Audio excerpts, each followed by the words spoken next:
বৃহৎ নদীবন্ধত প্ৰাগ নিউজৰ sudden visit.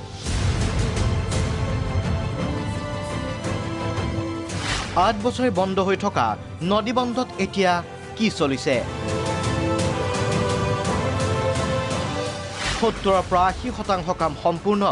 আগষ্টত বিদ্যুৎ উৎপাদন। গ্ৰাউণ্ড জিৰ' ৰিপৰ্টত পোহৰলৈ আহিছিল টাৰ্বাইনকে ধৰি সকলো যন্ত্ৰপাতি NSPCত মজুত আছে। সুৰং কামো সম্পূৰ্ণ। আগষ্টত বিদ্যুৎ उत्पादन लक्ष्य।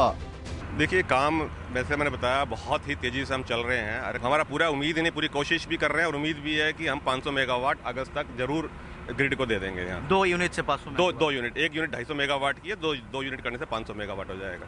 অনুষ্ঠান সম্প্ৰচাৰিত হোৱাৰ পাছত পুনৰ সৰব নদীবান বিৰোধী দল সংগঠন। প্ৰতিক্ৰিয়া বিধায়ক অখিল গগৈৰ মুখ জেলত ভৰাই চৰকাৰে নদীবান বনালে। চৰকাৰ NSPCক কাম বন্ধ কৰাৰ দাবী। যে NHPCৰ এই মই মতালি, NHPCৰ এই জনগণ বিৰোধী, NHPCৰ এই অসম বিৰোধী সিদ্ধান্তক আমি কাম কাজক আমি তীব্ৰ নিন্দা কৰিছোঁ, গৰিহণা দিছোঁ আৰু অকণো দেৰি নকৰাকৈ NHPCক এই নিৰ্মাণ কাৰ্য বন্ধ কৰিবৰ কাৰণে দাবী উত্থাপন কৰিছোঁ। মোক NIAৰ জৰিয়তে 1 বছৰ 7 মাহ জেলত ৰাখি এই সময়খিনিৰ ভিতৰত নামনি সোৱণশিৰি জলবিদ্যুৎ প্ৰকল্পৰ নিৰ্মাণৰ কাম আৰু অসমৰ টোলগেটসমূহ খোলাৰ কাম কৰা হ'ল। প্ৰতিক্ৰিয়া ব্যক্ত কৰিছে আছুৱেও। কৰোনাৰ সুযোগতে নদীবান্ধৰ কাম চলিল। পুনৰ প্ৰতিবাদ কৰিবলৈ সাজু আছো।